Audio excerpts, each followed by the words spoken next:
അവർക്കുള്ള ഏറ്റവും വലിയ ദൃഷ്ടാന്തമാണ് അന്നാ തീർച്ചയായും നാം വഹിച്ചു ദുരിയത്തഹും ആദം ജനതയുടെ സന്തതികളെ എന്നർത്ഥം. ദുരിയത്തഹും എന്നതിന്റെ അർത്ഥം ആദം ജനതയുടെ ആദമിന്റെ സന്തതികളെ, ബനു ആദമിന്റെ മക്കളെ എന്നർത്ഥം. അഥവാ ആദം ജനതയുടെ സന്തതികളെ, ആദം മക്കളിലെ സന്തതികളെ. ഫിൽ പുൽക്കി ഒരു കപ്പലിൽ അൽ മഷ്ഹൂനി നിറക്കപ്പെട്ട ഒരു കപ്പലിൽ ഞാൻ വഹിച്ചു എന്ന കാര്യം അവർക്കുള്ള ഏറ്റവും വലിയ ദൃഷ്ടാന്തമാണ്. അതായത് ഭൂമുഖത്ത് അന്ന് മനുഷ്യരാശി ഈ കപ്പലിൽ ഒതുങ്ങി. അന്ന് ആദം മരിച്ചിട്ട് 2000 വർഷമായിരുന്നു. ആദമിന് 1000 കൊല്ലത്തെ ആയുസ്സുണ്ട്. ആദം മരിച്ചിട്ട് 2000 കൊല്ലം അപ്പോഴത്തിന് കഴിഞ്ഞിട്ടുണ്ട്. ആദം മരിച്ച് 1000 കൊല്ലം കഴിഞ്ഞിട്ടാണ് നോഹ് വരുന്നത്. നോഹിന്റെ ദീനി ദഅവ എന്ന് പറയുന്നത് 950 40 എത്ര? നുബുവത്തിന് മുമ്പ് 40, പിന്നെ 950, അതായത് അവിടെ ഒരു ഏകദേശം 1000. അപ്പോൾ എത്ര കഴിഞ്ഞ്? ആദം മരിച്ചിട്ട് അപ്പോഴത്തിന് എത്ര കഴിഞ്ഞ്? 2000. ആദമിന് 1000 വയസ്സ്, ആദം മരിച്ചിട്ട് 2000. അപ്പോഴത്തിന് മനുഷ്യവർഗം എത്രത്തോളം വികസിച്ചിട്ടുണ്ടാകണം. പക്ഷെ പിന്നെ ഞാൻ അവരെ ഒരു കപ്പലിൽ ഒതുക്കി. മാനവ ജനസന്തതികൾ മുഴുവൻ ഒരു കപ്പലിൽ കയറാൻ മാത്രമേ ഉണ്ടായിട്ടുള്ളൂ. ബാക്കിയോ അടിച്ചാണ് കളഞ്ഞു, ഒരൊറ്റ നോക്കിയില്ല. അവർക്ക് എന്നെ പറ്റി പഠിക്കാൻ ഇത് മതിയാകും, കളിക്കണ്ടെന്നർത്ഥം. മനസ്സിലായില്ല? ഭയങ്കര വർത്തനാണ്. ആയത്തുല്ലഹും ഇന്നോട് ആരും കളിക്കണ്ട. 3000 കൊല്ലം കൊണ്ട് വളർന്ന ഒരു ജനതയെ അവസാനം ഞാൻ എന്തിലൊതുക്കിയിട്ടുണ്ട്? അപ്പൊ ബാക്കിയുള്ളവരോ അടിച്ചു പോയി, വെള്ളത്തിലാണ് പോയി, നശിപ്പിച്ചു ഞാൻ. ആയത്തുല്ലഹും അവർക്കുള്ള ദൃഷ്ടാന്തമാണ് എന്നെ പഠിക്കാൻ. അന്നാ തീർച്ചയായും നാം വഹിച്ചു ദുരിയത്തഹും ആദം ജനതയുടെ സന്തതികളെ ഫിൽ ഫുൽക്കി ഒരു കപ്പലിൽ അൽ മഷ്ഹൂനി നിറക്കപ്പെട്ട കപ്പലിൽ അവരെ ഞാൻ ഒതുക്കി. ലോക ചരിത്രത്തിൽ ആദ്യം കപ്പലുണ്ടാക്കിയത് നൂഹാണ്. 40 കൊല്ലം കൊണ്ടാണ് നൂഹ് ഈ കപ്പലുണ്ടാക്കിയിട്ടുള്ളത്. ആ കപ്പലിന് 1200 മുഴം നീളവും 600 മുഴം വീതിയും ഉണ്ടായിരുന്നു. ലോക ചരിത്രത്തിലെ ആദ്യത്തെ കപ്പൽ. പിന്നീടുണ്ടായ കപ്പലുകളെല്ലാം അതിനേക്കാൾ ചെറുതാണ്. 2000 മുഴം നീളം എന്നും ഒരു അഭിപ്രായമുണ്ട്. അപ്പൊ ആദ്യം ഉണ്ടാക്കിയത് വലിയ കപ്പലാണ്. മുമ്പ് കപ്പലില്ല. മനുഷ്യൻ ഭൂമിയിൽ ഇറങ്ങിയിട്ട് അന്ന് 3000 കൊല്ലായിട്ടുണ്ട്. ആദമിന് തന്നെ 40 മക്കളില്ലേ?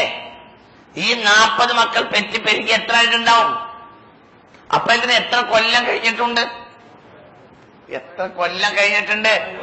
3000 കൊല്ലം കഴിഞ്ഞിട്ടില്ലേ? അപ്പോൾ മാനവ ജനസന്തതികൾ എത്രയുണ്ടാകും? അവർ ലക്ഷക്കണക്കായി വളർന്നിരുന്നു. പക്ഷെ അവസാനം ഞാൻ എന്ത് ചെയ്തവരെ ഒരു കപ്പലിൽ ഒതുക്കി. കപ്പൽ എന്ന് പറഞ്ഞാൽ അതും അത്ഭുതമാണ്. ഈ കപ്പൽ പണിതത് ലോകത്തെ ആദ്യത്തെ കപ്പലാണ് പണിയുന്നത്. അതിനും ഒരു എഞ്ചിനീയർ ഇല്ല. അങ്ങനെ ഒരു എഞ്ചിനീയറിംഗ് പണി നേരത്തെ എടുത്ത ആളുമല്ല നൂഹ്.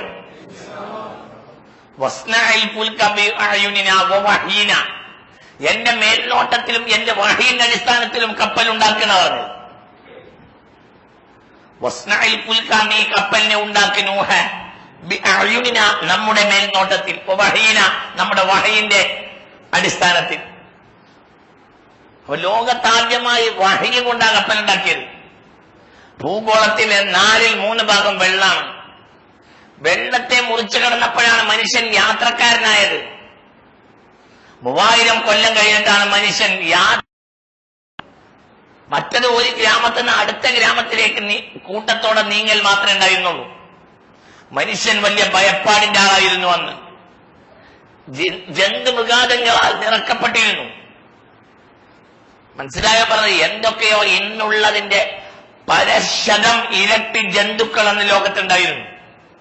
മനുഷ്യർ വലിയ ഭയത്തിലായിരുന്നു. അവർ കടലിൽ യാത്ര ചെയ്യൂല. കടലിൽ ആദ്യം യാത്ര ചെയ്യാൻ പഠിച്ചത് നൂഹാണ്. അന്ന് മാനവകുലം ഭൂമിയിലെത്തിയിട്ട് 3000 കൊല്ലം കഴിഞ്ഞിട്ടുണ്ട്. കപ്പലോ ഒരഭിപ്രായം 1200 മുഴം നീളം, 600 മുഴം വീതി. ഒരഭിപ്രായം 2000 മുഴം നീളം, 1200 മുഴം വീതി. അത് എന്റെ കൈയല്ല, ഇത് നൂഹിയ, നൂഹിന്റെ കയ്യ. നൂഹിന്റെ കയ്യിനാണ് എത്ര? 2000 മുഴം. ആദം നൂഹൊക്കെ എത്ര? കാന്നമ സഹൂഖു നഖ്ലത്തിൻ, ഈത്തപ്പന്റെ എത്ര വൽപ്പ? മനുഷ്യന്മാരെ അവരുടെ കയ്യിന് 2000 മുഴം നീളം, 1200 മുഴം വീതി. അപ്പൊ എത്രയായിരിക്കും? ഒരഭിപ്രായം, അതിനേക്കാൾ ചെറിയ ഒരഭിപ്രായം 1200 മുഴം നീളം, 600 മുഴം വീതി. 2000 മുഴം ഒക്കെ പറയാം. എത്ര ആയിരിക്കും അത്? നമ്മളെ കയ്യിന് എത്ര ഉണ്ട് മുഴം കൈ? നൂഹിന്റെ മുഴം കൈ എത്ര ഉണ്ടാവും? രണ്ടഭിപ്രായം. 40 കൊല്ലം കൊണ്ട് കപ്പലിന്റെ പണി തീർന്നു. ഒരഭിപ്രായം 40 കൊല്ലം കൊണ്ട്, ഒരഭിപ്രായം 100 കൊല്ലം കൊണ്ട്. 100 കൊല്ലം നൂഹ് നബി പണിയെടുത്തിട്ടാണ് നൂഹ് നബിയും കൂടെയുള്ള മുഅ്മിനീങ്ങളും 80ഓളം ആളുകൾ ഉണ്ടായിരുന്നു. 80ഓളം ആളുണ്ടായിരുന്നു. ആരെ കൂടെ? അവരും കൂടെ പണിയെടുത്തിട്ട് എത്ര കൊല്ലം? ഒരഭിപ്രായം 40. അതാണ് അതിനേക്കാൾ താഴെ അഭിപ്രായമല്ല. ഒരഭിപ്രായം 100 കൊല്ലം പണിയെടുത്താണ് ഈ കപ്പൽ ഉണ്ടാക്കിയത്. അവർക്ക് ആശ്രയിക്കാൻ ഒരു കപ്പൽ മുൻ മാതൃകയില്ല. ഒരു മാതൃക അവർക്ക്, അതിനൊരു അക്കാദമിക്കൽ പഠനമില്ല, ഒന്നുമില്ല. വഹീന, എന്തിന്റെ അടിസ്ഥാനത്തിൽ? വഹി. തേക്ക് മാത്രമാണ് ഉപയോഗിച്ചതാണ്. തേക്ക് മാത്രമാണ് ഉപയോഗിച്ചത്. തേക്കിന്റെ മരം കൊണ്ട് കപ്പലുണ്ടാക്കി. 40 കൊല്ലം, ഒരഭിപ്രായം 100 കൊല്ലം. ഒരഭിപ്രായം 1200, ഒരഭിപ്രായം 2000. എന്തുകൊണ്ട്? 3 തട്ടാണ് കപ്പലിന്. തബഖത്തുൽ ദവാബി വതബഖത്തുൽ ബശരി വതബഖത്തുൽ തുയൂരി. അടിയിലെ തട്ട് ജന്തുക്കൾക്ക്, നടുവിലെ തട്ട് മനുഷ്യന്, മുകളിലെ തട്ട് പക്ഷികൾക്ക്. പക്ഷികൾ മുകളിലെ തട്ടിൽ നിന്ന് പക്ഷികൾ കാഷ്ടിച്ച് മധ്യത്തിലെ തട്ട് നിറച്ചിരുന്നു. അത് വൃത്തിയാക്കി കൊടുത്തത് പന്നിയും എലിയുമാണ്. പന്നിയും എലിയും കാഷ്ടം നിന്ന് വൃത്തിയാക്കി കൊടുത്തിരുന്നു. ആർക്ക്? മനുഷ്യന്മാർക്ക്. 2000 മുഴം ആരുടെ കയ്യിന്? പറയ കുട്ടി, ആരെ കയ്യിന്? നൂഹ് നബിയുടെ കൈ പറഞ്ഞ ഈത്തപ്പനത് എത്ര വലിപ്പമുള്ള മനുഷ്യന്മാരല്ലേ? എന്താ ഇപ്പോഴത്തെ മനുഷ്യന്മാരെ അത്ര വലിപ്പുണ്ടാവും. എന്ത് കൈ? അങ്ങനെ 2000 മുഴം നീളം. അപ്പൊ എത്ര ഉണ്ടാവും അത്?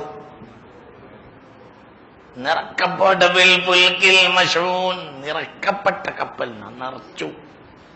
3 തൊബക്കത്താക്കി നിറച്ചു. ഒരു തൊബക്കത്ത് ലിദ്ദവാബി. ആദ്യം കയറിയത് പക്ഷികളാണ്. അവസാനം കയറിയത് പിന്നെ കഴുതയാണ്. ആദ്യം കയറിയത് പക്ഷികളാണ്, അവസാനം കയറിയത് കഴുതയാണ്. സിംഹം കയറിയതന്നെല്ല. ഒരു ആൺസിംഹത്തിനും പെൺസിംഹത്തിനും പനി പിടിച്ചു. അവരെ പിടിച്ചിട്ട് ഇതാ ചെയ്തത്, പനി പിടിച്ചു. അവർക്ക് പനി തന്നെയായിരുന്നു. 40 ദിവസത്തോളം പനി പിടിച്ച്. അതുകൊണ്ട് ഉപദ്രവമൊന്നും വല്ലാതെ ഉണ്ടാക്കിയില്ല. മനസ്സിലായില്ല നിങ്ങൾക്ക്? പനി പിടിച്ച് സിംഹത്തിന്റെ ആണിനും പെണ്ണിനും പനി പിടിച്ചതിന്റെ ഉള്ളിൽ കിട്ട് കയറാം. എന്തുകൊണ്ട്? അങ്ങനെയാണ് അല്ലാഹു സുബ്ഹാനഹു വ തആല പക്ഷി മൃഗ ഒക്കെ സംരക്ഷിക്കാണ്. അതായത് ചെറു അതിന്റെയൊക്കെ പരിധി കിടക്കുന്ന മൃഗങ്ങൾ ഉണ്ടായിരിക്കാം. മനസ്സിലായില്ല? അള്ളാഹു ആ പ്രദേശങ്ങളിലായിരിക്കാം. ഈ പ്രദേശം എന്ന് പറഞ്ഞ സത്യത്തിൽ അത് പിന്നെ പ്രധാനമായും അന്ന് മനുഷ്യവാസം എന്ന് പറഞ്ഞാൽ അന്ന് ഇറാഖിലാണ്. അതെ, പ്രധാനമായും മനുഷ്യവാസം അന്ന് ഇറാഖിലാണ്. ആദിമ മെസോപ്പൊട്ടോമിയൻ സംസ്കാരമാണത്. ആദിമ മെസോപ്പൊട്ടോമിയൻ സംസ്കാരം എന്ന് പറഞ്ഞാൽ മാബൈന നെഹ്റൈനാൻ, 2 പുഴകൾക്കിടയിലാണ് മെസോപ്പൊട്ടോമിയൻ സംസ്കാരം. മെസോപ്പൊട്ടോമിയ എന്ന് പറഞ്ഞാൽ 2 പുഴകൾക്കിടയിൽ നിലനിന്ന സംസ്കാരമാണ്. 2 പുഴ എന്ന് പറഞ്ഞാൽ ഒന്ന് ഫുറാത്ത്, ഒന്ന് ദുജ്ല. ഫുറാത്ത് യൂഫ്രട്ടീസ്, ദുജ്ല ടൈഗ്രീസ്. നെഹ്റാനി മിൻ അൻഹാരിൽ ജന്ന, അൽ ഫുറാത്ത് വദ്ദുജ്ല. യൂഫ്രട്ടീസും ടൈഗ്രീസും നെഹ്റാനി മിൻ അൻഹാരിൽ ജന്ന. സ്വർഗത്തിലെ 2 പുഴകളാണ് റസൂലുള്ളാഹി പറഞ്ഞിട്ടുണ്ട്. മധ്യ ഇറാഖിലൂടെ പോകുന്ന പുഴയാണ് യൂഫ്രട്ടീസ്. ബഗ്ദാദിന്റെ നടുവിലൂടെ പോകുന്ന പുഴയാണ് ടൈഗ്രീസ്. അത് രണ്ടിന്റെയും ഇടയിലാണ് ഏകദേശം ഇറാഖ്. ആ 2 പുഴകളുടെ ഇടയിലും 2 കരകളിലുമായിട്ടാണ് ഇറാഖിന്റെ സമ്പൽ സമൃദ്ധി. ലോകത്തെ ഏറ്റവും മാനവ സംസ്കാരം ആദ്യം കരുപ്പിടിച്ച ഏരിയയാണ് ഇറാഖ്. ഈ 2 പുഴയും സ്വർഗത്തുള്ള പുഴയാണ്. മനസ്സിലായി നിങ്ങൾക്ക്? ആ 2 പുഴകൾക്കിടയിലാണ് മാനവ സംസ്കാരം വല്ലാതെ വളർന്നത്. അവിടെയാണ് അല്ലാഹു സുബ്ഹാനഹു വ തആല ആദ്യത്തെ റസൂലിനെ അയച്ചത്, നൂഹ്. ആദം പ്രധാന അഭിപ്രായ പ്രകാരം റസൂലല്ല, നബി മാത്രമാണ്. ആദം റസൂലല്ല, നബി മാത്രമാണ്. നബിയല്ല എന്നൊരു ചില്ലറ അഭിപ്രായവും ഉണ്ട്. ചില്ലറ ആളുകൾക്ക് നബി അല്ല എന്നും അഭിപ്രായമുണ്ട്. ആദ്യത്തെ റസൂല് ഇദ്രീസ് ആണ് എന്നും അഭിപ്രായമുണ്ട്. നബി ഇദ്രീസ് ആണെന്നും അഭിപ്രായമുണ്ട്. ആദം നബി അല്ല എന്നും അഭിപ്രായമുണ്ട്. ബലം കുറഞ്ഞ അഭിപ്രായം, എന്നാലും അഭിപ്രായമുണ്ട്. മനസ്സിലായില്ലേ? അപ്പോഴത്തിന് സയ്യിദുനാ നൂഹ് അലൈഹി സ്വലാത്തു വസ്സലാമിന്റെ കാലത്ത് അത് ഏറ്റവും കൂടുതൽ മാനവ സംസ്കാരത്തിന്റെ ഏരിയ എന്ന് പറഞ്ഞാൽ ഇറാഖാണ്. ഇറാഖിന്റെ തെക്കൻ ഇറാഖിലാണ് ഈ സംഭവം നടക്കുന്നത്. അതായത് കൂഫ. നൂഹ് നബിയുടെ ഏരിയ എന്ന് പറഞ്ഞാൽ കൂഫയാണ്. കൂഫക്ക് ഇപ്പോൾ നജഫ് എന്ന് പറയും. കൂഫ സ്റ്റേറ്റ്, നജഫ് സ്റ്റേറ്റ് ആണ്. നജഫ് എന്ന് പറഞ്ഞാല് പിന്നെ നജഫ് എന്ന പിടിച്ചത് നജഫാണ്. നജഫിനെ ഇപ്പോൾ നജഫ് സ്റ്റേറ്റ് എന്ന് പറയും. നജഫ് അല്ല, അസ്ലൻ അത് കൂഫയാണ്. മനസ്സിലായി? അവിടുന്ന് ഏകദേശം 800ഓളം കിലോമീറ്റർ ഉണ്ട് ബസറയിലേക്ക്. അവിടുന്ന് 900 കിലോമീറ്റർ ഉണ്ട് ബഗ്ദാദിലേക്ക്. കൂഫ സിറ്റിയാണ് ബഹുമാനപ്പെട്ട സയ്യിദുനാ നൂഹിന്റെ ഏരിയ അലൈഹിസ്സലാം. ആ കപ്പലൊക്കെ പൊങ്ങിയ ഏരിയ ഞാൻ കണ്ടിട്ടുണ്ട്. അവിടെ വെള്ളം പൊട്ടിയ സ്ഥലവും ഞാൻ കണ്ടിട്ടുണ്ട്.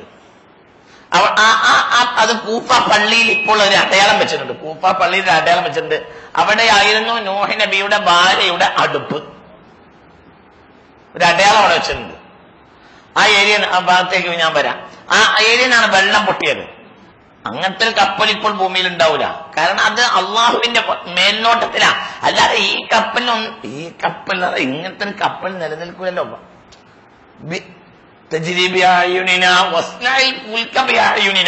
നമ്മുടെ മേൽനോട്ടത്തിൽ കപ്പൽ ഉണ്ടാക്കണവർ, അള്ളാന്റെ മേൽനോട്ടത്തിൽ. വഹീന, നമ്മുടെ വഹി അനുസരിച്ചു. കപ്പൽ എന്ന് പറഞ്ഞാൽ സാങ്കേതിക വൈദഗ്ധ്യം ഒന്നും കപ്പലിന് ഇല്ല. വേറൊരായത്തിൽ അൽവാഹിൻ വസുരിന്നാണ്. കുറച്ച് ആണി പലകയും നൂഹ് നബി കൂട്ടി തമ്മിലിങ്ങനെ അടിച്ചുണ്ടാക്കിയതാണ്. അമ്പിയാക്കൾ കഴിഞ്ഞാൽ ലോകത്ത് അങ്ങനെ ഇതാ ചാമ്രുന, നമ്മുടെ കൽപ്പന വന്നപ്പോൾ തന്നൂറ് ഒലിക്കുകയും ചെയ്തപ്പോൾ അടുപ്പ് ഒലിച്ചു. ഫാറത്തന്നൂറ് എന്ന് പറഞ്ഞാല് ഫാറത്തന്നൂറ് എന്നുള്ള ഭാഷാർത്ഥം അടുപ്പൊലിച്ചു എന്നാ. പക്ഷെ പറയേണ്ടത് മിനത്തന്നൂരിന, അടുപ്പിലൂടെ ഒലിച്ചു എന്നാ പറയേണ്ടത്. പകരം പറഞ്ഞത് അടുപ്പൊലിച്ചു. അടുപ്പിലൂടെ ഒലിച്ചു. ഇങ്ങോട്ട് നോക്കി. ഫാറ ഒലിച്ചു, തെന്നൂറും അടുപ്പ്. പാറ കുട്ടി എന്ത് ഖുർആൻ പറഞ്ഞത് അടുപ്പ് ഒലിച്ചുന്ന പറയേണ്ടത് അടുപ്പിൽ നിന്നൊലിച്ചോന്നോ അടുപ്പിലൂടെ ഒലിച്ചു എന്നോ ആണ്. പകരം ഖുർആൻ പറഞ്ഞത് അടുപ്പിൽ നിന്നൊലിച്ചു എന്നുമല്ല, അടുപ്പിലൂടെ ഒലിച്ചു എന്നല്ല. ഖുർആൻ പറഞ്ഞത് അടുപ്പൊലിച്ചു എന്ന. എന്താ കാരണം? അത്ര ശക്തിയിലാണ് ചൂളേന്ന് വെള്ളം വന്നത്. ഒരു സെക്കൻഡ് കൊണ്ട് അടുപ്പനെ കാണാല്ലേ. മനസ്സിലായില്ല. അള്ളാഹു നൂഹിനോട് പറഞ്ഞിരുന്നു, നൂഹ് ഭാര്യ റൊട്ടി ഉണ്ടാക്കുമ്പോൾ അടുത്ത് പോയിരിക്കുക, അടുപ്പിലേക്ക് തന്നെ നോക്കിയിരിക്കണം. അടുപ്പിൽ നിന്ന് വെള്ളം പൊട്ടിയാൽ ഉടനെ ആളെയും കൊണ്ട് കപ്പൽ കയറിക്കോണം. അന്നാണ് മുക്ക. മനസ്സിലായില്ല. എല്ലാം വൈരുദ്ധ്യതയുടെ ചേർച്ചയാ. കാരണം അടുപ്പ് എന്ന് പറഞ്ഞാല് ചൂളല്ലേ, ചൂള എന്നൊക്കെ അറിയാലോ. ഈ ചൂള അടുപ്പ് എന്ന് പറഞ്ഞാല് നമുക്കറിയാലോ, ഇവര് പിന്നെ ഈ ചൂള എന്ന് പറഞ്ഞാല് റൊട്ടി ഉണ്ടാക്കിയിട്ട് എന്ത് ചെയ്യും? ചൂളയിൽ എങ്ങനെ ഒട്ടിക്കയ്യാ? അത് കണ്ടിട്ടില്ലേ? തന്തൂർ റൊട്ടിയാ കണ്ടിട്ടില്ലേ? മനസ്സിലായില്ലേ? അത്രയും കനലായിരിക്കും. ആ കനൽ കൊണ്ടാണ് ഇത് ഉണ്ടാവുന്നത്. ഭയങ്കര കനലായിരിക്കും. അതിലേക്ക് തന്നെ അതിരാവിലെ നോക്കിയിരിക്കാൻ ആരോട് പറഞ്ഞ്? നൂഹിനോട് പറഞ്ഞ്. നൂഹ് എന്നും ഭാര്യ റൊട്ടി ചുടുന്ന നേരത്തെ പോയിരിക്കും. അങ്ങനെ ഭാര്യ ആക്ഷേപിക്കും. ഭാര്യയാണ് ഏറ്റവും കൂടുതൽ കളിയാക്കുക. ആരെ? ഈ തൊണ്ടന് ഇത് തന്നെ പണിയുള്ളൂ, ഭ്രാന്തൻ. ഇത് തിന്നാ പുറത്ത് പോയിട്ട് പിന്നെ മറ്റത് പറയാ. മനസ്സിലായില്ല? ഭക്ഷണം കഴിക്കും, പിന്നെ പുറത്ത് പോയിട്ട് നേരെ എതിരെ പറയാ. എതിരാണ് അള്ളാന്റെ എതിരാളിയാണ് ആര്? ഭാര്യ. അള്ളാന്റെ എതിരായ ഞാൻ കൊടുക്കുന്ന റൊട്ടിയിൽ നിന്ന് പോയിട്ട് പിന്നെ നേരെ എന്റെ വിശ്വാസത്തിനെതിരാണല്ലോ പോയി പറയുന്നത്, എന്റെ ദൈവത്തിനെതിരായി എന്നാണല്ലോ പോയി പറഞ്ഞതെന്ന് ഇങ്ങനെ കളിയാക്കും. എപ്പോഴും ശകാരിക്കും ഈ സ്ത്രീ നൂഹ് നബിയെ. നൂഹ് നബി അതൊന്നും കേൾക്കൂല, അവിടെ തന്നെ പിന്നിയിരിക്കും. കാരണം ഓടിച്ചാലും അവിടുന്ന് പോവില്ല. എന്തുകൊണ്ട്? അള്ളാഹു കപ്പൽ ഉണ്ടാക്കാൻ പൂർത്തിയായ പണി പൂർത്തിയാക്കാൻ പറഞ്ഞിട്ടുണ്ട്. ഇനി കപ്പലിൽ കയറാം, പക്ഷെ എന്ത് ചെയ്യണം? അതിന് സമയമാവും. ആ സമയമാവുക നിന്റെ ഭാര്യയുടെ ചൂള അടുപ്പിൽ നിന്ന് വെള്ളം പൊട്ടുമ്പോഴാണ്. അപ്പോൾ നൂഹ് നബി അലൈഹിസ്സലാം എല്ലാ ദിവസവും രാവിലെ പോയിട്ട് ഭാര്യ റൊട്ടി ചുടുമ്പോ ഇങ്ങനെ അടുപ്പിലേക്ക് നോക്കിയിരിക്കും. ഫാറത്തന്നൂറ്. ഒരു ദിവസം ചൂള അടുപ്പിനുള്ളിന്ന് പ്രവാഹം ഇങ്ങോട്ട് വന്നു. അതാണ് ആ പ്രവാഹം ആയതുകൊണ്ടാണ് എന്ത് പറഞ്ഞത്? പ്രവാഹം വന്ന ഒരു സെക്കൻഡ് കൊണ്ട് പിന്നെ അടുപ്പന്നെ കാണാല്ലേ പോലോ. അതാണ് ഫാറത്തന്നൂർ.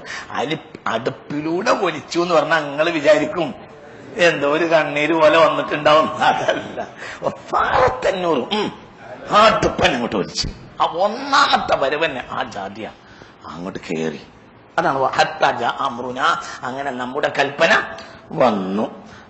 ഫാറത്തന്നൂറു. അടുപ്പ് ഒലിക്കുകയും ചെയ്തു.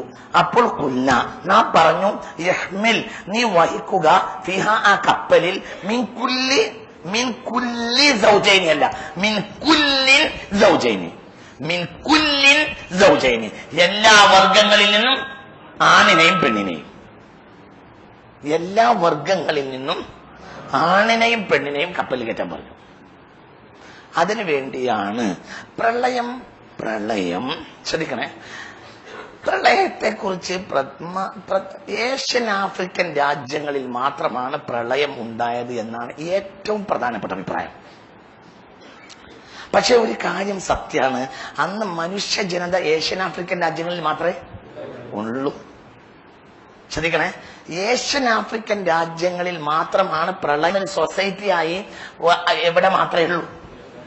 പറകുട്ടി എവിടെ? ഇറാഖിൽ. എവിടെ മാത്രമേ ഉള്ളൂ? ഇറാഖിലേ ഉള്ളൂ. അവർ മാബൈന നെഹ്റൈന ഒന്നാം മെസോപ്പൊട്ടേമിയൻ നാഗരികതയാണ്. BC 7000 ആണെന്നാണ് പ്രധാന പക്ഷം. BC 7000 ആണെന്നാണ് പ്രധാന പക്ഷം. അതാണ് പ്രധാന അഭിപ്രായം, അതാണ് പ്രധാന പക്ഷം. അതിനപ്പുറത്തേക്കും അഭിപ്രായം